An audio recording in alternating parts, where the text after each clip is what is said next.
শুরু করি। আচ্ছা, আসসালামু আলাইকুম। দেখো এটা কি নয়েজ ক্যান্সেলেশনে আছে না? Noise reduction.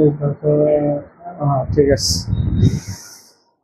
ওকে, তাহলে গত ক্লাসে আমরা আর্থিক বিবরণীর বিশদায় বিবরণীর কি শিখছিলাম? আয় সমূহ। আজকে শিখবো ব্যয়গুলি। তাহলে আমরা টপিকটা, আমাদের যে টপিকটা, মূল টপিক, সেটার নাম কি? বিশদায় বিবরণী। ওকে, ফাইন। এই বিশদায় বিবরণীর আজকে আমরা ব্যয়গুলি শিখব। ব্যয়, যারা ক্লাসগুলি মিস করছেন রেকর্ড করা আছে ইউটিউবের মধ্যে, দেখে নেবেন, ঠিক আছে? তো মাসে আয় কত প্রকার? দুই প্রকার। তাহলে ব্যয়ও কত প্রকার? ব্যয়ও দুই প্রকার। কি কি? প্রত্যক্ষ ব্যয়, পরোক্ষ ব্যয়। প্রত্যক্ষ ব্যয়, পরোক্ষ ব্যয়।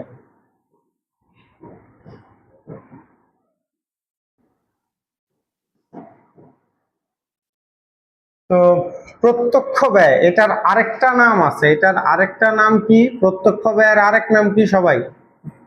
বিক্রিত পণ্যের ব্যয়। গুড। প্রত্যক্ষ ব্যয়ের আরেক নাম বিক্রিত পণ্যের ব্যয়। এটাকে রেও মিল করতে যায় মনে হয় বোঝানো হয়েছিল, রেও মিল শিখাইতে যায় মনে হয় এটা বলছিলাম। তাহলে প্রত্যক্ষ ব্যয়, এটার আরেক নাম বিক্রিত পণ্যের ব্যয়। তো আমরা বিক্রিত মাল কিভাবে বের করতে হয়, বিক্রিত পণ্যের ব্যয় কিভাবে বের করে, সেটা এখন শিখাবো। তো বিক্রিত পণ্যের ব্যয় জানতে হইলে আগে আমার মোট পণ্য জানতে হয়। কি পণ্য? মোট পণ্য। তাহলে বিক্রিত পণ্য জানতে হইলে আগে কোন পণ্য জানতে হয়? মোট পণ্য। মোট পণ্য কয়টা টাকার যোগফল? তিনটা টাকার যোগফল। মোট পণ্য মানে কয়টা টাকার যোগফল? তিনটা। কি কি আসেন, যদি আপনি মোট পণ্য জানতে চান, অঙ্ক শুরু করবেন বছরের কোন পণ্য দিয়া? বছরের শুরুর পণ্য দিয়া। তো বছরের শুরুর পণ্যকে কি বলে? এই জন্যই আমরা বিক্রিত পণ্যের ব্যয় কি দিয়া শুরু করতাম? প্রারম্ভিক মজুত পণ্য। তাহলে আবার বলতেছি, আমি জানতে চাই বিক্রিত পণ্য। তো বিক্রিত পণ্য জানতে হইলে স্যারে কইছে আগে মোট পণ্য জানতে হয়। তো মোট পণ্য থেকে অবিকৃত পণ্যগুলি বাদ দিলে, মানে মোট মালের থেকে যেগুলি বেচতে পারি নাই, ওই অবিকৃত গুলি বাদ দিলে বাকিগুলি সব কি? বিক্রিত। তাহলে আগে আমার মোট মাল বাইর করতে হইব। আর মোট মাল জানতে হইলে অঙ্ক শুরু করতে হইব কোন মালের থেকে? একদম বছরের শুরুর মাল থেকে। তো বছরের শুরুর পণ্যকে কি বলে? প্রারম্ভিক মজুত পণ্য। তো এই মাল দিয়া, বছরের শুরুর এই পণ্য দিয়া সারা বছর যাইব। আরো পণ্য কি করতে হয়? ক্রয় করতে হয়। এখন এই ক্রয় করার সময় কিছু কাজ থাকে, ক্রয়ের সাথে কিছু কাজ থাকে। যেমন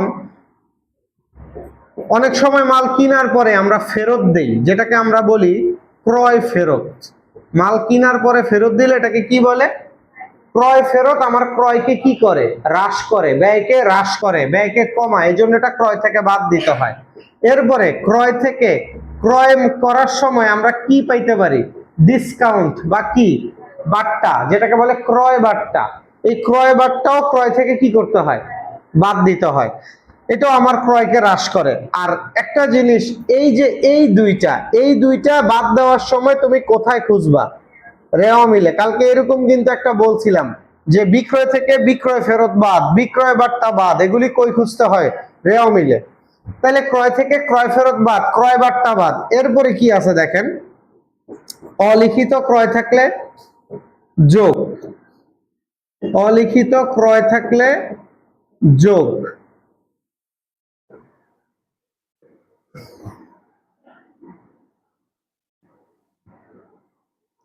এরপরে মুনাফাবিহীন বিক্রয়, কালকে এটা শিখেছিলাম, বলছিলাম মুনাফাবিহীন বিক্রয়, ক্রয় থেকেও বাদ, বিক্রয় থেকেও বাদ। এটা পণ্যকে, এটা আয়কেও হ্রাস করে, ব্যয়কেও হ্রাস করে, মুনাফাবিহীন বিক্রয়। আচ্ছা, এরপরে আর ক্রয়ের সাথে কি কাজ থাকতে পারে? যেমন আমরা দেখি পণ্য বিতরণ, বিনামূল্যে কি বিতরণ? পণ্য বিতরণ করছি। আচ্ছা, পণ্য বিতরণের জাবেদা কার মনে আছে? পণ্য বিতরণের জাবেদা কি? পাবলিকের মধ্যে পণ্য বিলাইছি ফ্রিতে, বিজ্ঞাপন হিসাব ডেবিট, ক্রয় হিসাব ক্রেডিট। এই যে পণ্য বিলাইছে, এটা বিজ্ঞাপন দেওয়া বোঝায়। আর এই বিজ্ঞাপন আমি কি দিয়ে দিছি? টাকা দিয়া না পণ্য দিয়া? তাহলে আমার কি কমছে? টাকা কমছে না পণ্য কমছে? তো পণ্য কমলে কি ক্রেডিট? ক্রয় ক্রেডিট, এটা আমার ক্রয়কে বা পণ্যকে কি করে, হ্রাস করে, এই জন্য এটাও ক্রয় থেকে বাদ। এরপরে আসেন পণ্য উত্তোলন, মালিক কর্তৃক কি উত্তোলন, মালিক পণ্য উত্তোলন করছে, যাবেদা কি বলেন, উত্তোলন ডেবিট, কি উত্তোলন করছে, পণ্য, তাহলে কি ক্রেডিট, ক্রয় ক্রেডিট, এটাও আমার পণ্যকে হ্রাস করে। তাইলে যেগুলি ক্রয়কে হ্রাস করে বা পণ্যকে হ্রাস করে এগুলি বাদ দিছি, আর যেগুলি ক্রয়কে বৃদ্ধি করে সেগুলি কি করছি, যোগ করছি। এরপরে আসেন এই সব যোগ বিয়োগ করার পরে লাস্টে কি বাদ দিবেন, সমাপনী কি বলে, ক্রয় ভ্যাট, বোকা ছেলে, ক্রয় ভ্যাট, তাহলে ক্রয় থেকে ক্রয় ফেরত বাদ, ক্রয় বাদটা বাদ, অলিখিত ক্রয় থাকলে যোগ, মুনাফাবিহীন বিক্রয় বাদ, পণ্য বিতরণ বাদ, পণ্য উত্তোলন বাদ, এরপর কি বাদ, ক্রয় ভ্যাট। আচ্ছা, ক্রয় ভ্যাট যদি ক্রয়ের সাথে অন্তর্ভুক্ত থাকে তাইলে বাদ দিতে হয়। আবার বলতেছি, ক্রয় ভ্যাট কখন বাদ দিতে হয়, যদি ভ্যাটটা কার সাথে অন্তর্ভুক্ত থাকে, ক্রয়ের সাথে অন্তর্ভুক্ত থাকে তাইলে বাদ দিবেন, অন্তর্ভুক্ত না থাকলে বাদ দিতে হবে না। লাগলে এটা পাশে লিখে নিয়ে, যদি ক্রয়ের মধ্যে অন্তর্ভুক্ত থাকে, যদি ক্রয়ের মধ্যে অন্তর্ভুক্ত থাকে, কালকে ওই বিক্রয়টার মধ্যে এটা লিখে নিতে, বিক্রয় ভ্যাটের পাশে এটা লিখে নিতে পারেন, যদি বিক্রয়ের মধ্যে অন্তর্ভুক্ত থাকে, তাহলে ভ্যাট অন্তর্ভুক্ত থাকলে বাদ দিতে হয়, অন্তর্ভুক্ত না থাকলে বাদ দিতে হয় না। এই ক্রয়ের সাথে সব যোগ বিয়োগ করার পরে যেই ক্রয় বাইরেইব এটার নাম কি, নিট ক্রয়। তাহলে আবার বলতেছি, আমার টার্গেট উত্তর বাইর করতে হইব বিক্রিত পণ্যের উত্তর। আমার বিক্রিত মাল জানতে হইলে স্যারে আগে কইছে আগে মোট মাল জানতে হয়, তো মোট মাল জানতে হইলে অঙ্ক শুরু করতে হইব কোন মাল দিয়া, বছরের শুরুর পণ্য দিয়া। বছরের শুরুর পণ্যরে কি কয়, প্রারম্ভিক মজুদ পণ্য। এই পণ্য দিয়া সারা বছর যাইব না, আরো পণ্য কি করছি, ক্রয় করছি, মানে নিট ক্রয়। এরপরে এই পণ্য কেনার পরে পণ্য কি মাথায় করে উঠাই নিয়ে আসবো, পণ্য আনতে গেলে কিছু খরচ আছে কিনা, পণ্যটা কেনার পরে, আমি কি বলতেছি, পণ্য কেনার পরে, পণ্য গোডাউনে ঢুকার আগ পর্যন্ত, পণ্য কেনার পরে, পণ্য বা দোকানে আসার আগ পর্যন্ত রাস্তায় যেসব খরচ হয়, কোথায়, রাস্তায়, এগুলিরে বলে একসাথে ক্রয় সংক্রান্ত প্রত্যক্ষ খরচ। কি বলে, তাহলে মাল কেনার পরে রাস্তায় যে খরচগুলি হয় এগুলির বলে এক কথায় ক্রয় সংক্রান্ত প্রত্যক্ষ খরচ। এখন এই ক্রয় সংক্রান্ত খরচ কোনগুলি আসেন আমরা দেখাই।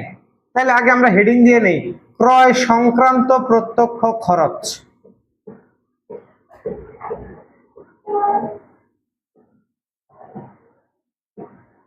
এখন এই টাইপের খরচ কোনগুলি আসেন একটু দেখাই। 9-10% পরিবহন, ক্রয় পরিবহন, সিনোনিম সহ মুখস্থ করবেন, পরিবহন, ক্রয় পরিবহন, শুল্ক, আমদানি শুল্ক,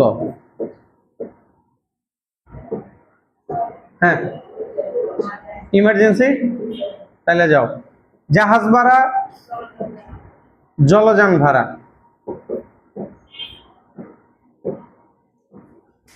ইংলিশ ক্লাস করছিলা তুমি, ওকে, জাহাজ ভাড়া, জলযান ভাড়া, ওকে। এরপরে পাইছিলাম ডক চার্জ,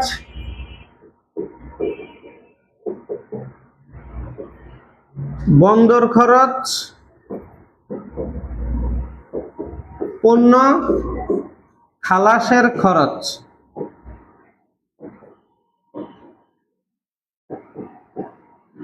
এরপরে মজুরি, কুলির মজুরি,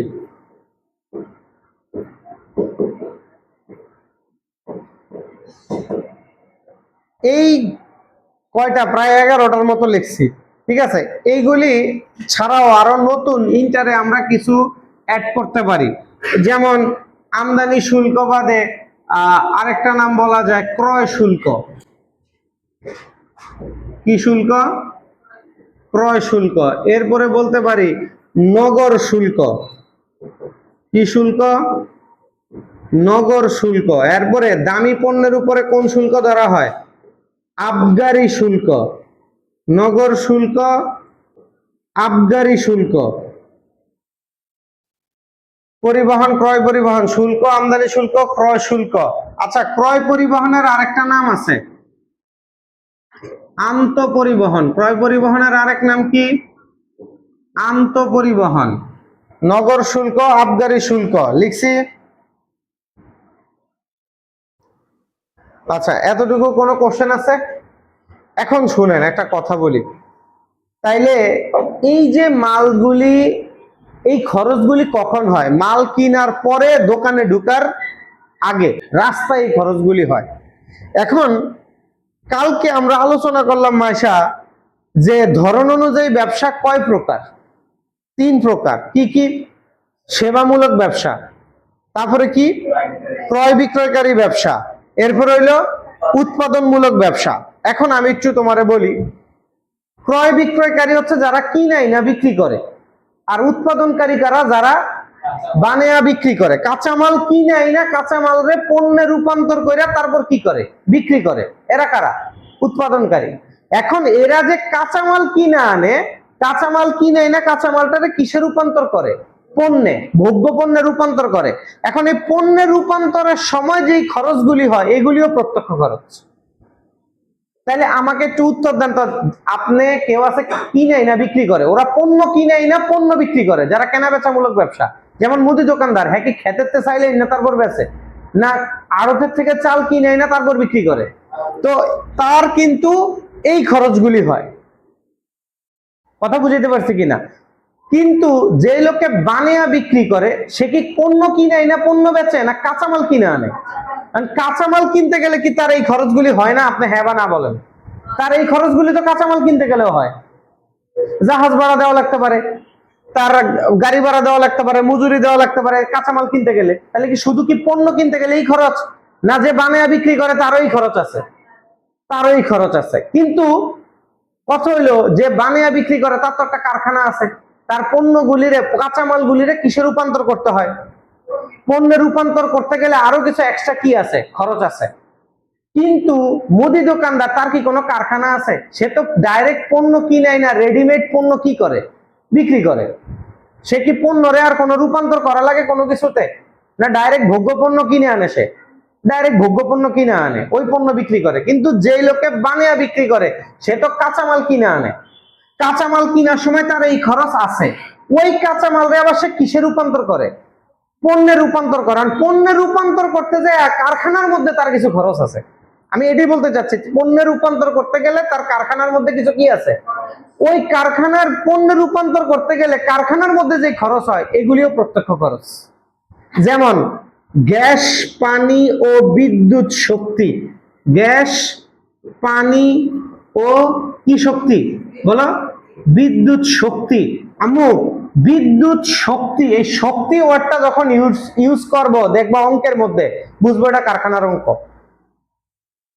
যদি বলে গ্যাস খরচ, বিদ্যুৎ খরচ, খরচ না, আমি কি বলছি? শক্তি। শক্তি ওয়ার্ড যদি ইউজ করে, বুঝবো এটা কারখানার অঙ্ক।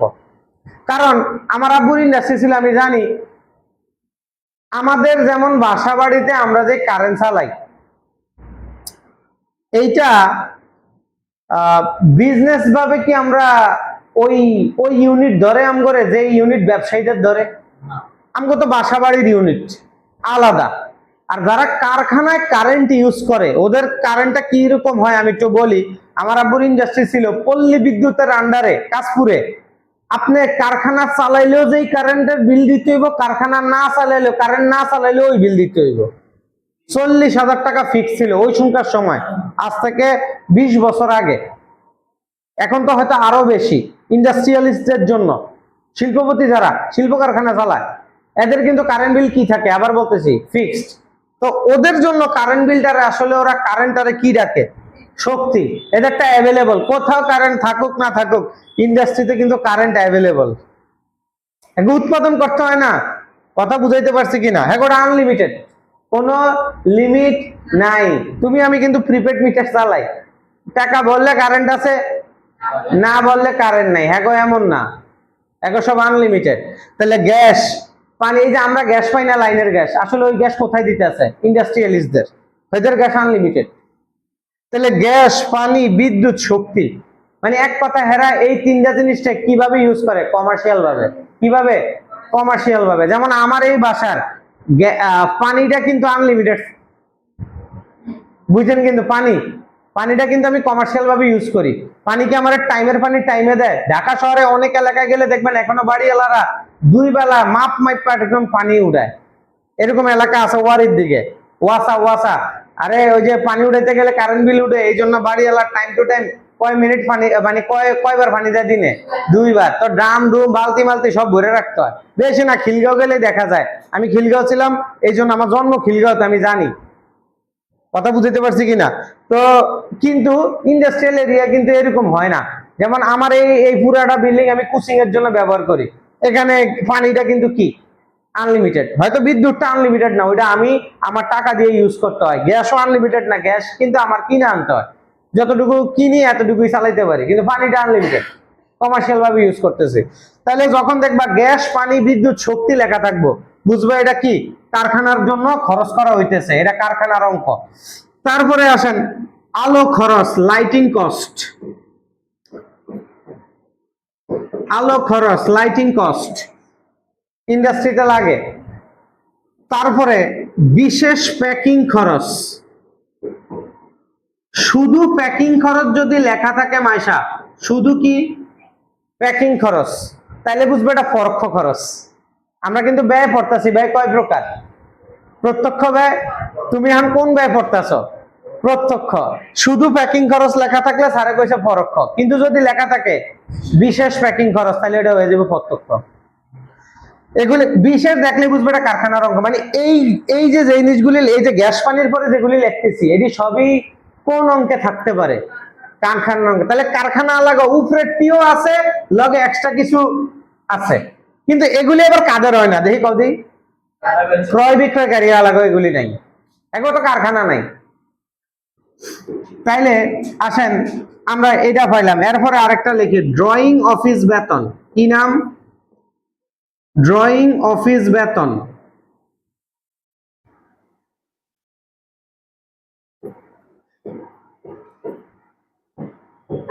জ্বালানি খরচ।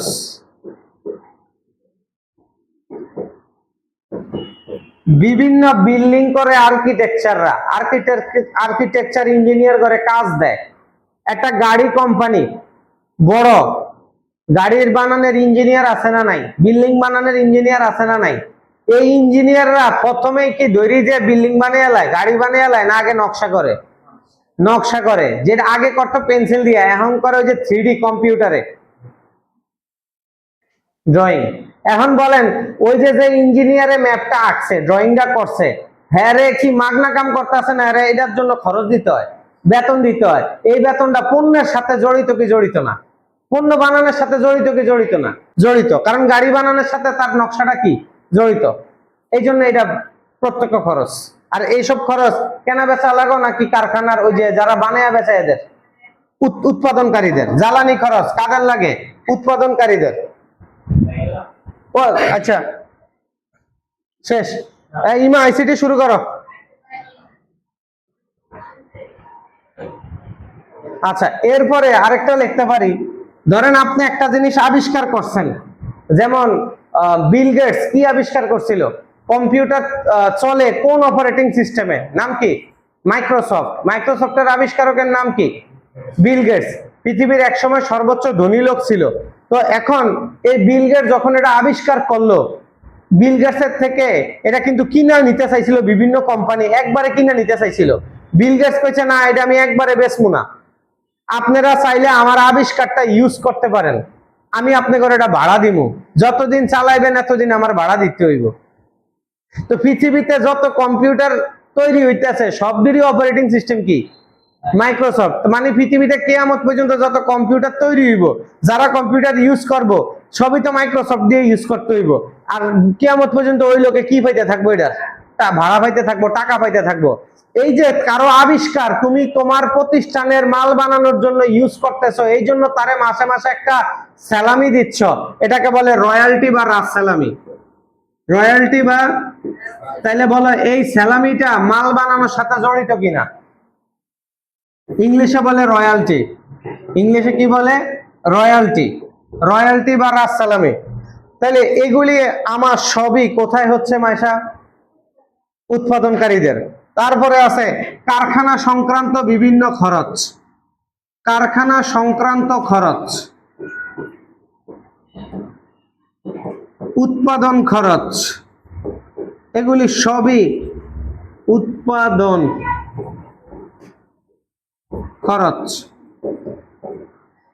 গ্যাস পানি বিদ্যুৎ শক্তি আলো খরচ, বিশেষ প্যাকিং খরচ, ড্রয়িং অফিস বেতন, জ্বালানি খরচ, রাজ সালামি বা রয়্যালটি, কারখানা সংক্রান্ত খরচ, উৎপাদন খরচ, এগুলি সবই এতক্ষণ পর্যন্ত আমরা যা পড়লাম সব ছিল আমাদের কি মাল কেনার পরে, মাল আনার সময় অথবা মাল বানানোর সময়ের খরচ, ক্রয় বিক্রয়কারী প্লাস উৎপাদনকারী, আর এর বাইরে আর কিছু নাই। তো তাইলে এখন আম্মু বলেন আমরা কয়টা জিনিস বাইর করলাম এই পর্যন্ত? তাইলে আমাদের দরকার বিক্রিত মাল। স্যারে কইছে বিক্রিত মাল জানতে হইলে আগে কোন মাল জানতে হয়? মোট মাল। মোট মাল জানতে হইলে বলছি মোট মাল কয়টা টাকার যোগফল? 3টা। মোট মাল জানতে হইলে অঙ্ক শুরু করতে হইব কোন মাল দিয়া? বছরের শুরুর মাল। বছরের শুরুর মাল দিয়া সারা বছর যাইব? আরো মাল কি করতে হইব? কিনতে হইব। তাইলে প্রথমে প্রারম্ভিক মজুদ, এরপরে আরো কিনলাম নিট ক্রয়। আচ্ছা একটা খেয়াল করো, তোমার কিন্তু একটা তোমাদের ক্লাসে একটা নোট দিছিলাম কিনা জানি না, যে কোনো কিছুর প্রারম্ভিকটা কিন্তু খরচ আর সমাপনীটা কি সম্পদ। এটা মনে রাখবা, যদি না জানো নোট করে লিখে নিয়ে যাও। এটা মনে হয় ফার্স্ট ইয়ারের ক্লাসে দিছিলাম। যে কোনো কিছুর প্রারম্ভিকটা কি খরচ, সমাপনীটা কি। তাহলে বলো প্রারম্ভিক মজুদ পণ্য কি হিসাব? খরচ। তুমি বাইরেও কিন্তু করতেছো কি খরচ বা ব্যয়। তাহলে এটা একটা ব্যয়। নিট ক্রয়, ক্রয়ও একটা কি ব্যয়। এই মাল কেনার পরে মালগুলি আনতে রাস্তায় কিছু খরচ হয়, এগুলিও সব কি। কয়টা ব্যয় পাইলাম এই পর্যন্ত? এই তিনও ব্যয়ের যোগ করলেই আমার কোন পণ্য বাইরে এখন বলো সবাই? এই 3 পণ্য। প্রথমে কি প্রারম্ভিক মজুদ, প্রারম্ভিক মজুদ দিয়ে সারা বছর যাইব না, আরো মাল কি করছে ক্রয় করছি, ওই মাল আনতে গেলে রাস্তায় আবার কিছু খরচ হয়েছে, এই তিনও খরচে যোগ দিলে আমার কোন পণ্য বাড়িব? মোট পণ্য। মোট পণ্য, মোট পণ্য রে হিসাব বিজ্ঞানের ভাষায় বলে বিক্রয় যোগ্য পণ্য। কি পণ্য? বিক্রয় যোগ্য পণ্য, বা এক কথায় বলতে পারি বিক্রয় যোগ্য পণ্যের ব্যয়। বা তোমার বুঝার স্বার্থে তুমি পাশে ব্র্যাকেট দিয়ে লিখে রাখতে পারো ফয়সাল স্যারের খাস বাংলায় মোট পণ্যের ব্যয় বা মোট পণ্য। কথা একদম ক্লিয়ার? এখন মা তোমার দরকার কোনটা? তোমার উত্তর কোনটা দরকার? বিক্রিত পণ্য। তো মোট মালের কোন মালগুলি বাদ দিলেই বিক্রিত মাল বাড়িব? অবিক্রিত, যেগুলি বেচতে পারি নাই। মোট মালের অবিকৃতটি বাদ দিলে বাকিটি কি করছি? বিক্রি করছি, ওইটি আমার বিক্রিত পণ্য। তাইলে অবিকৃত পণ্য আবার 2টা। এই অবিকৃত পণ্য কয়টা? 2টা। এটা আজকে একটু নতুন টপিক, এটা একটু বলি বুঝাইয়া। কিছু মাল বছর শেষে রয়ে যায়, বিক্রি হয় নাই, ওইটা তুমি কি ডাকো? সমাপনী। ওইটারই আরেক নাম কি? কিন্তু আবার কিছু মাল আগুন লাগতে পারে বছরের শেষে, এমন হইলো যে মালের ভিতরে কি লাগছে, ওই মাল যেগুলি আগুন লাগছে এগুলি কি আর বিক্রয়ের যোগ্য আছে না? এগুলিও বিক্রয়ের অযোগ্য হয়ে গেছে, অযোগ্য। এগুলিও অবিকৃত, এগুলিও বিক্রি করা কি সম্ভব না। তাহলে অবিকৃত মাল মানে কয়টা মাল? 2টা, আগুনে পোড়া মাল আর সমাপনী মজুদ মাল। কথা বুঝাইতে পারছি? তাইলে মোট মালের কয়টা মাল, কি মাল বাদ দিলে বিকৃত মাল বাড়িব? অবিকৃত মাল। তো অবিকৃত মাল কয়টা? 2টা, আগুনে পোড়া মাল আর সমাপনী মজুদের মাল। তাইলে বাদ আগুনে বিনষ্ট পণ্য যদি অঙ্কে থাকে, আগুনে বিনষ্ট পণ্য বাদ সমাপনী মজুদ পণ্য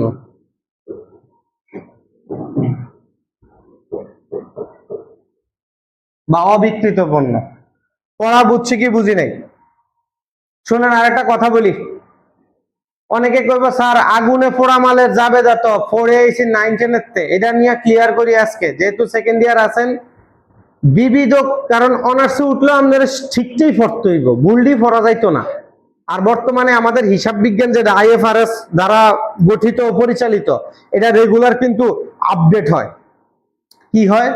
আপডেট হয়। যেমন একটা কথা বলি, কালকে আমি ওই যে তোমাদেরকে ফরাদ স্যারের বই দিয়ে তো পড়াই, তো যেমন আইএফআরএস থেকে আগে আমাদেরকে কি বলা হইতো? যেই কোনো একটা জিনিস দেখো, পড়ার মাঝখানে আরেকটা টপিক দেখাই, যেই কোনো পার্সেন্ট দেওয়া বিনিয়োগ, এটা তোমরা কোন মেয়াদি ধরতা? দীর্ঘমেয়াদী। কিন্তু এখন আইএফআরএস বলছে শুধু বিনিয়োগ লেখা থাকলেও কোন মেয়াদি ধরতে? দীর্ঘমেয়াদী, পার্সেন্ট থাকুক আর না থাকুক। আইএফআরএস কিন্তু ডেইলি কি হচ্ছে, আপডেট হচ্ছে। এখন আইএফআরএস বলতেছে যে আগুনে পোড়া 9-10 থেকে আগুনে পোড়া মালে যাবে, কি শিখছো? বিবিধ ক্ষতি ডেবিট, ক্রয় ক্রেডিট। মাল পোড়া গেলে তুমি কি ক্রেডিট করো? ক্রয়। অনেকে এটা 9-10 থেকে ক্রয় থেকে বাদ দিয়ে আসছো, এটা কিন্তু একটু ভুল। এটা এখন আপডেট অনুযায়ী ওনারা বলতেছেন না, এটা ক্রয় থেকে বাদ না, এটা বাদ দেবো কোন পণ্য থেকে? মোট পণ্য থেকে। এটা অবিকৃত পণ্য। কথা বুঝাইতে পারছি? তখন অনেকে বলবো স্যার জাবেদা করার সময় তো আমরা ইয়া করি, ক্রয়কে ক্রেডিট করি, জাবেদা নিয়ে কোনো ভুল নাই। কিন্তু জাবেদা কি কখনো আমরা বলি যে বিকৃত পণ্যের ব্যয় বিবিধ ক্ষতি ডেবিট বিকৃত পণ্যের ব্যয় ক্রেডিট, বা বিক্রয়যোগ্য পণ্যের ব্যয় ক্রেডিট এরকম বলি?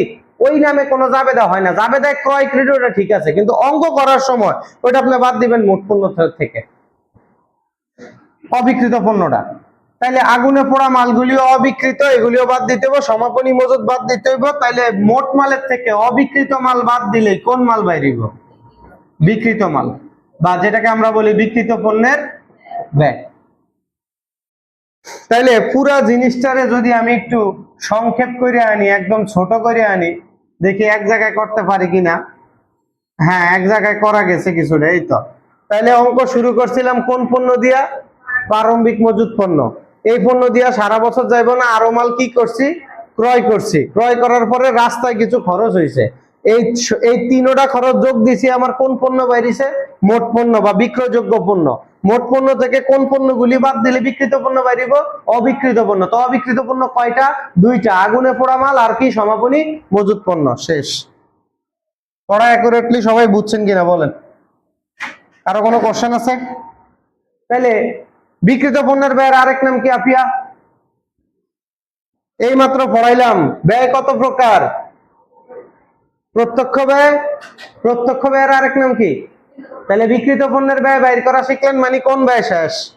প্রত্যক্ষ ব্যয়। আমরা এতক্ষণ বড় প্রত্যক্ষ ব্যয় বের করা শিখলাম। এবার চলে যাব কোন ব্যয় বলেন? পরোক্ষ ব্যয়। তাহলে আসেন পরোক্ষ ব্যয় সাইডে যাই। পরোক্ষ ব্যয় আবার কত প্রকার? পরোক্ষ ব্যয় কালকে শিখেছিলাম। পরোক্ষ আয় কত প্রকার? পরোক্ষ পরিচালন, সেম। পরোক্ষ ব্যয় দুই প্রকার, পরোক্ষ পরিচালন ব্যয়, পরোক্ষ অপরিচালন ব্যয়। লেখা বলেন, পরোক্ষ পরিচালন ব্যয়, পরোক্ষ অপরিচালন ব্যয়।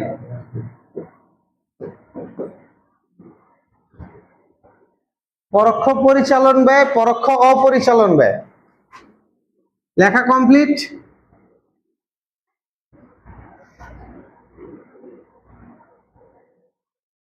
এখন আসেন আম্মু, পরিচালন ব্যয় কোন? পরিচালন ব্যয় অনেকগুলি। এই শোনো, পরিচালন ব্যয় কিন্তু অনেকগুলি, এতগুলি মুখস্থ করা পসিবল না। তোমার একটা টেকনিক শিখাই। আচ্ছা, তোমারে যদি আমি বলি নরমালি এখানে তুমি ব্যয় কয়টা দেখতেছো আমার একটু বলো তো। এই একটা ব্যয়, খেয়াল করো কিন্তু, দাঁড়াও।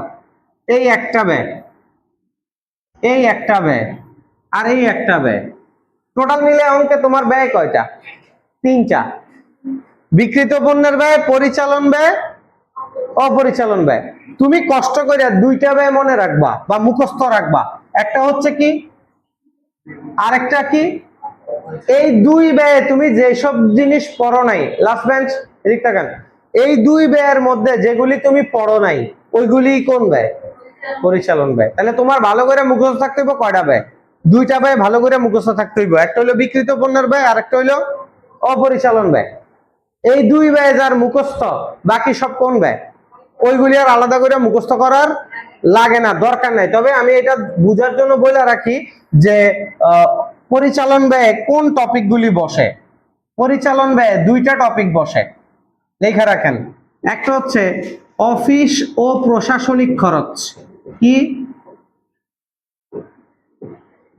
অফিসের বাংলাই হচ্ছে কি? প্রশাসন বা দপ্তর। অফিসের বাংলা কি? বা দপ্তর।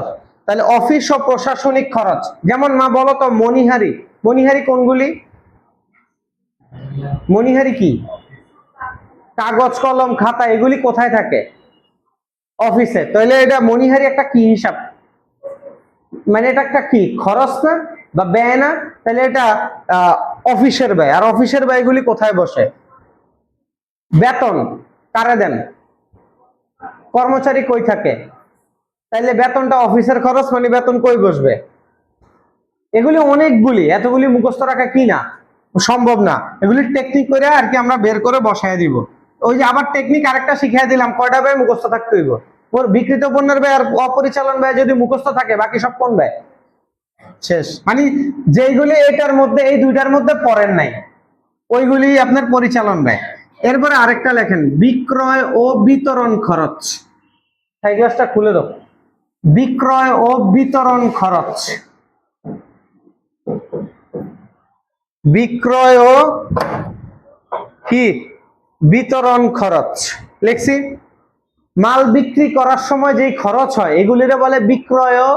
যেমন মা বলতো বিজ্ঞাপন, বিজ্ঞাপন কখন দেওয়া লাগে? মাল কেনার সময় না বিক্রি করার সময়? তাইলে এই বিজ্ঞাপন খরচটা কখন হচ্ছে? মাল বিক্রির খরচ বা বিক্রি করার সময় হচ্ছে।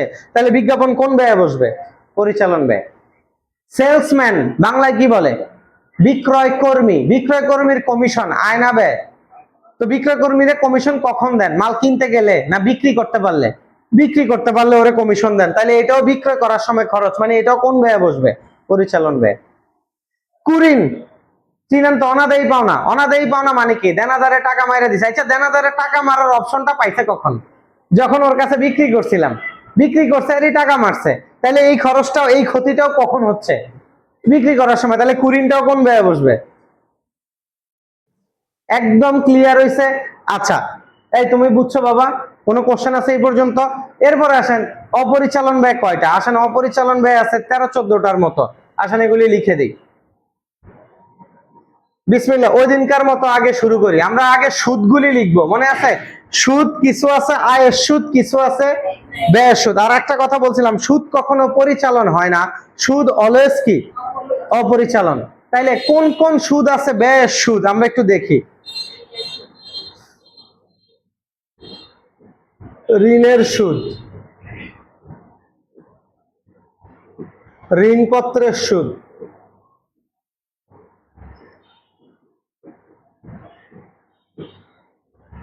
বা বন্ডের সুদ। ঋণপত্রের সুদ বা বন্ডের সুদ,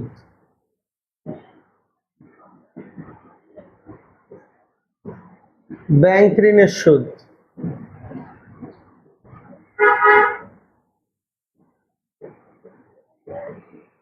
এটা ফার্স্ট পেপারের জন্য লাগবে এগুলি, সেকেন্ড পেপারের জন্য সেম পড়া।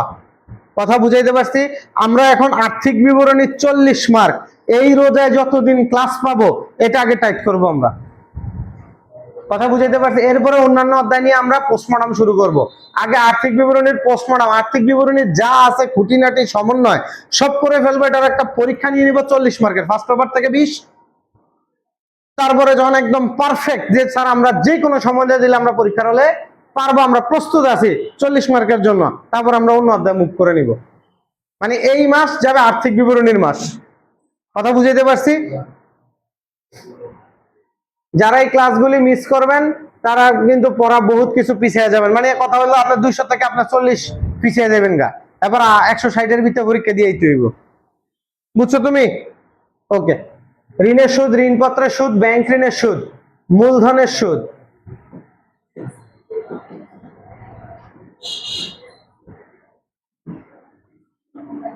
ঋণের সুদ, ঋণপত্রের সুদ, ব্যাংক ঋণের সুদ, মূলধনের সুদ, বন্ধকি ঋণের সুদ,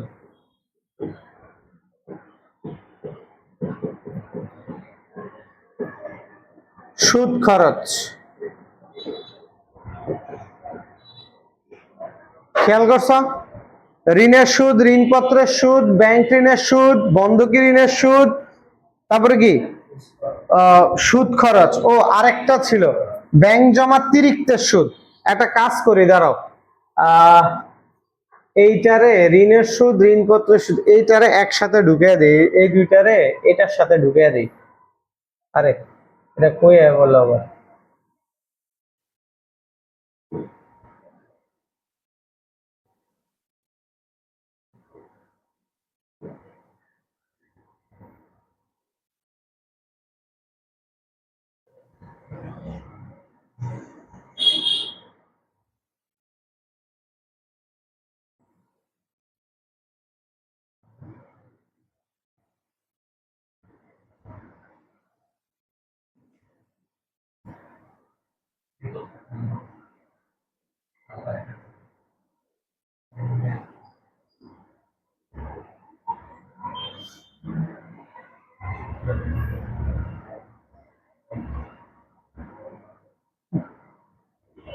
এখানে 2 নম্বরে ঢুকে দাও ব্যাংক জমাতিরিক্তের সুদ।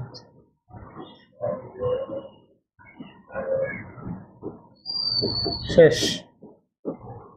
ঋণের সুদ, ঋণপত্রের সুদ, বন্ডের সুদ, ব্যাংক জমাতিরিক্তের সুদ, ব্যাংক ঋণের সুদ, বন্ধকি ঋণের সুদ, মূলধনের সুদ, সুদ খরচ। টোটাল কয়টা লিখলাম? 6টা। আয়ের মধ্যেও কিন্তু সুদ 6টা লিখছিলাম, ব্যয়ের সুদও কয়টা? 6টা। ঠিক আছে, তাহলে এই সুদগুলি হচ্ছে ব্যয়ের সুদ। আরেকটা কথা বলছিলাম, সম্পদের উপর সুদ পাই, দায়ের উপর সুদ দেই। তো যেই সুদ দেই ওই সুদ আয় না ব্যয়? ব্যয়। আর এগুলি সবই কিন্তু দায়। ঋণ একটা দায়, বন্ধকি ঋণ একটা দায়, ব্যাংক জমাতিরিক্ত দায়, তারপরে কি মূলধনের সুদ, এগুলি প্রত্যেকটা এক একটা কি দায় হিসাব। বন্ড একটা দায়, ঋণপত্র একটা দায়। তো দায়ের উপর আমরা সুদ দেই, তো যেই সুদ দেই এই সুদ আমাদের জন্য কি ব্যয়। তাহলে এই সুদগুলি হচ্ছে ব্যয়ের সুদ। এরপরে আসেন আর কি ব্যয় আছে, মানে অপরিচালন ব্যয়। এগুলির আপনারা 9-10-এ কি নামে ডাকতেন মনে আছে? অপরিচালন ব্যয়ের অন্যান্য ব্যয় বা আদার্স এক্সপেন্স, একই কথা।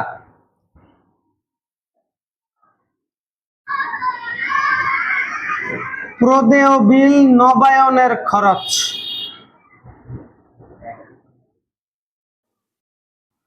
প্রদেয় বিল নবায়নের খরচ,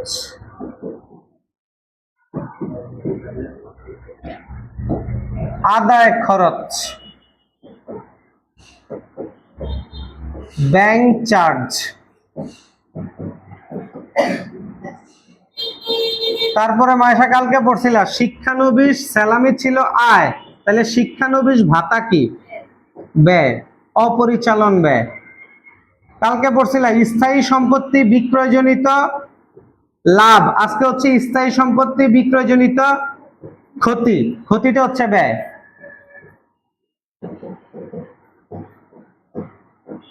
এরপরে আরো কিছু ক্ষতি আছে, যেমন চুরি বা দুর্ঘটনাজনিত ক্ষতি। চুরি বা দুর্ঘটনাজনিত ক্ষতি, দুর্ঘটনাজনিত ক্ষতি, বা এক কথায় যেটারে তুমি ডাকো বিবিধ ক্ষতি, একই কথা সবগুলি। এরপরে অগ্নি বিনষ্ট ক্ষতি, নাম তো শুনছ? বা হ্যাঁ, অগ্নি বিনষ্ট ক্ষতি, এটা আলাদা কেন লিখতেছি একটু দাঁড়াও, এটার সাথে কাজ থাকে। আগুনে পোড়া মালের ক্ষতির সাথে বীমা দাবি থাকলে মাইনাস করে দিবেন, এটা অঙ্ক করানোর সময় দেখাবো। বীমা দাবি,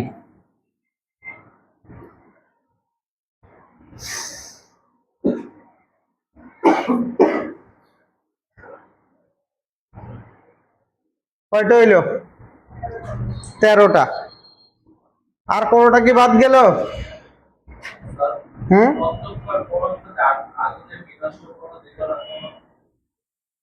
অবশ্যই আগুনে পোড়া মালের 2বার কাজ না? আগুনে পোড়া মালের জাবেদা বলো। ক্রয় ক্রেডিট, তো ক্রয় কোন পণ্যে, ক্রয় কোন ব্যয়ে বসাও বলো, এখন উত্তর দাও। বিক্রিত পণ্যের ব্যয়, প্রত্যক্ষ ব্যয়। একবার প্রত্যক্ষ ব্যয়ের কাজ, আরেকবার বিবিধ ক্ষতি কোথায় বসাও? অপরিচালন ব্যয়, এই আরেকবার এখানে কাজ। কোনো কোশ্চেন আছে?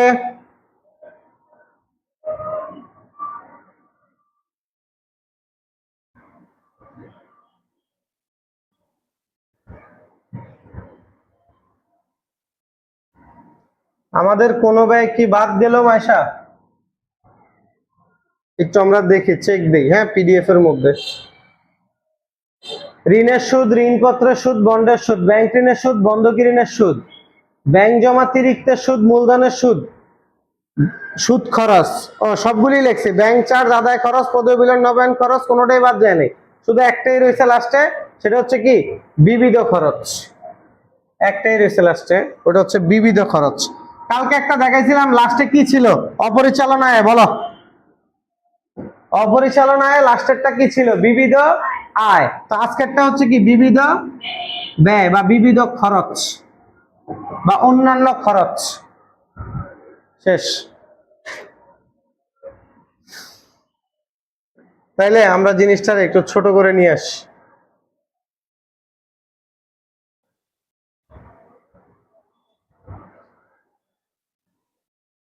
তাহলে ব্যয় কত প্রকার? প্রত্যক্ষ ব্যয়, পরোক্ষ ব্যয় কয় প্রকার? পরিচালন। আচ্ছা, প্রত্যক্ষ ব্যয়ের আরেক নাম কি? শুরু হয় কি দিয়া, শেষ হয় কি দিয়া? সমাপনী মজুদ পণ্য বাদ দিয়া শেষ করতে হয়। আচ্ছা, এরপর হচ্ছে পরিচালন ব্যয় কোন দুইটা টপিক ঢুকে? অফিসের খরচগুলি আর বিক্রয় ও বিতরণ খরচ। আর অপরিচালন ব্যয় কয়টা লিখছি? সুদগুলি লিখলাম আর যে কোনো ধরনের কি ক্ষতি। ঠিক আছে। আরেকটা কথা, যেটা আমরা কয়টা ব্যয় মুখস্থ রাখতে বলছি ভালো করে? দুইটা ব্যয় মুখস্থ রাখবেন, বিক্রিত পণ্যের ব্যয়, অপরিচালন ব্যয়। এই দুই ব্যয় যার মুখস্থ, বাকি সব কোন ব্যয়? শেষ। আর কোনো কোশ্চেন আছে মনের মধ্যে? আসেন এবার আমরা আপনাদেরকে ছকের প্যাটার্ন শিখায় বিদায় দিব। আয় ব্যয় শিখানো শেষ। আমাদের মূল টপিক কি নিয়ে, আমরা কি শিখতেছি এখন? বিশদ বিবরণীর কাজ কি? আয় থেকে। এখন আয় থেকে কোন ব্যয় বাদ দিবেন, ওটা কি এখনো প্যাটার্ন দেখাইছি, নাকি আয় ব্যয় শ্রেণী বিভাগ শিখাইছি? যে কোন আয় কয়টা, ব্যয় কয়টা, কোনটা কোন আয়, কোনটা কোন ব্যয়, এগুলি শিখাইছি। এখন আমরা আয় থেকে ব্যয় বাদ দিতে হয় কিভাবে, সেইটার প্যাটার্নটা দেখাই নাই। আসেন প্যাটার্ন শিখিয়ে দিই। উপরে দিয়ে একটা সাদা পেজের মধ্যে বড় করে লিখেন বিশদ আয় বিবরণী। এখন ছকের প্যাটার্ন শিখবো আমরা।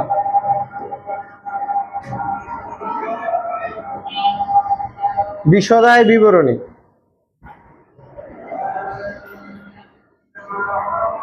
সূত্র কি বলে আয় থেকে? আয় কয় প্রকার সবাই?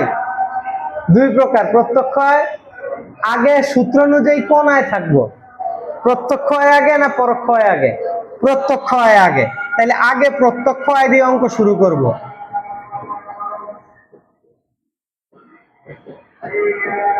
এখন সবাই উত্তর দেন, ব্যবসার প্রত্যক্ষ আয় কয়টা? একটা। নাম কি? নিট বিক্রয়। নিট বিক্রয়। ব্যবসার প্রত্যক্ষ আয় একটাই, নাম কি? নিট বিক্রয়। এখন সূত্র কি আয় থেকে? এখন তোমরাই বলো ব্যয় কয় প্রকার? প্রত্যক্ষ ব্যয়। আর তোমরাই উত্তর দাও, প্রত্যক্ষ আয় থেকে পরোক্ষ ব্যয় বাদ দিবা না প্রত্যক্ষ আয় থেকে প্রত্যক্ষ ব্যয় বাদ দিবা? তো প্রত্যক্ষ ব্যয়ের আরেক নাম কি? তাইলে এক কথায় নিট বিক্রয় থেকে এখন তুমি কোন ব্যয় বাদ দিবা? বিক্রিত পণ্যের ব্যয়।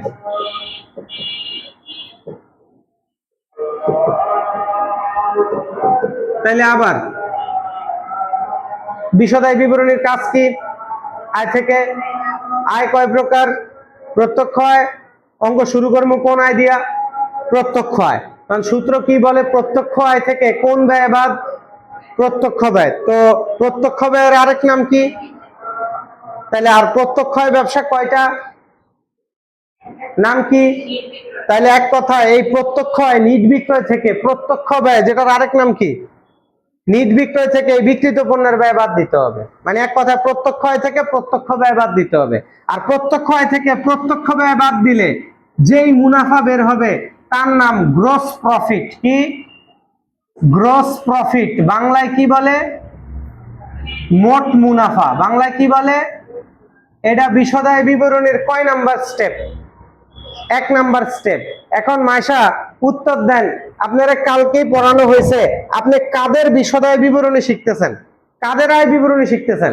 ক্রয় বিক্রয়কারী। ক্রয় বিক্রয়কারীদের নিট লাভ ক্ষতি কি একটা ধাপে বের হয় না বহু ধাপে বের হয়? তাহলে এখানে কি এখনো নিট লাভ বের হইছে, নাকি আমরা মাত্র প্রথম ধাপ শেষ করলাম? প্রথম ধাপের নাম কি? মোট লাভ বা মোট মুনাফা। এটা একটা ধাপে বের হবে না, বহু ধাপ। এখন গেল প্রত্যক্ষ সেকশন শেষ, এবার শুরু হবে পরোক্ষ। এখন বলেন পরোক্ষ আয় আগে না ব্যয় আগে? আয় আগে। নরমালি আয় আগে থাকবে। এখন বলেন পরোক্ষ আয় কয় প্রকার? পরিচালন। পরিচালন আগে না অপরিচালন আগে? পরিচালন আগে। এখন বলেন এই অধ্যায়ে আয় যোগ করে আর ব্যয় কি করে? তাহলে আয় যোগ করব, যোগ পরোক্ষ পরিচালনায়। এখন মাইশা উল্টে দেখতে পারেন কালকের খাতা, পরোক্ষ পরিচালনায় কয়টা ছিল? 5টা। প্রাপ্ত কমিশন, প্রাপ্ত বাট্টা, এই যে দেখছেন, তাহলে সিরিয়াল অনুযায়ী পরোক্ষ পরিচালনা এগুলি আসবে। এখন ওই যে সূত্র কি আয় থেকে? এখন বলেন পরিচালন আয় থেকে অপরিচালন ব্যয় বাদ না পরিচালন আয় থেকে পরিচালন ব্যয় বাদ? তাহলে বাদ পরোক্ষ পরিচালন ব্যয়। প্রত্যক্ষ সেকশন কিন্তু শেষ। এখন যা করতেছি সব কি? পরোক্ষ আয় আগে না ব্যয় আগে? আয় আগে। এরপর হচ্ছে পরোক্ষ ব্যয়। পরোক্ষ ব্যয় আবার কয় প্রকার? একটু আগে শিখেছি, দুই প্রকার। পরিচালন কোনটা আগে? পরিচালন আগে, তাহলে পরোক্ষ পরিচালন ব্যয়। তাহলে পরিচালন আয় থেকে পরিচালন ব্যয় বাদ দিব। তাহলে পড়া খেয়াল করি। তাহলে এই মোট মুনাফার সাথে এখন আমরা কি যোগ করব আর কি বাদ দিব? তাহলে এই মোট মুনাফার সাথে এই দুইটা জিনিস পরিচালন আয় ব্যয় যোগ করার পরে যেই মুনাফা বের হবে তার নাম কোন মুনাফা? এটা কয় নাম্বার স্টেপ? এটা 2 নাম্বার স্টেপ। এখনো কি নিট মুনাফায় গেছি? এক ধাপ বিশিষ্ট না বহু ধাপ বিশিষ্ট? বহু ধাপ। এখন আসি শেষের ধাপে। এখন আম্মু খেয়াল করেন আপনারা সবাই, প্রত্যক্ষ গেল, পরোক্ষ পরিচালন গেল, কি রয়ে গেছে? অপরিচালন গুলি রয়ে গেছে। তো অপরিচালন আয় আগে না ব্যয় আগে? আয় আগে। তো আয় কি করে এই অধ্যায়ে? যোগ। তাহলে পরোক্ষ অপরিচালন আয় যোগ। আর এখন বলেন অপরিচালন আয় থেকে কোন ব্যয় বাদ? অপরিচালন ব্যয়। অপরিচালন আয় থেকে কোন ব্যয় বাদ? অপরিচালন ব্যয়। অপরিচালন ব্যয়। যেমন মাইশা এখানে পরিচালন আয় থেকে পরিচালন ব্যয় বাদ দিছে, তাহলে এখানে অপরিচালন আয় থেকে অপরিচালন ব্যয় বাদ। তাইলে এখন উত্তর দেন, পরিচালন মুনাফার সাথে অপরিচালন আয় যোগ অপরিচালন ব্যয় বিয়োগ করলে আর কোনো ধাপ আছে না? অঙ্ক শেষ।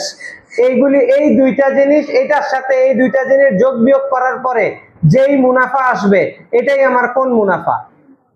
নিট মুনাফা। এটাই আমার কয় নাম্বার স্টেপ?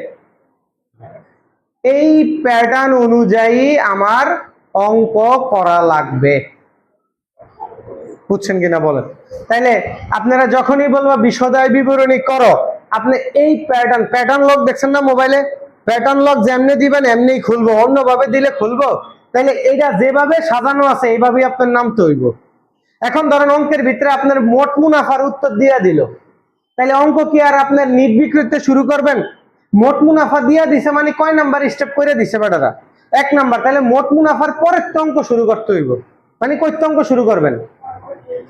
আয়ত্তে। প্রত্যক্ষ শেষ, পরোক্ষতে শুরু করবো। আবার ধরেন অঙ্কে পরিচালন মুনাফার উত্তর দিয়ে দিল, তাহলে পরিচালন দেওয়া উত্তর দেওয়া মানে এই পর্যন্ত অঙ্ক করা শেষ। এবার শুরু হইব অঙ্ক করতে অপরিচালনের। প্যাটার্নটা বুঝছি। কোনো কোশ্চেন আছে? তাহলে আমাদের ব্যয় শেখানো শেষ এবং প্যাটার্ন শেখানো শেষ। নেক্সট ক্লাস থেকে আমাদের ম্যাথ শুরু হবে, আর্থিক বিবরণী। ভালো করে আয় ব্যয় শ্রেণী বিভাগগুলি মুখস্থ করে এই প্যাটার্ন ভালো করে পড়ে নেক্সট ক্লাসে আসতে হবে। আল্লাহ হাফেজ।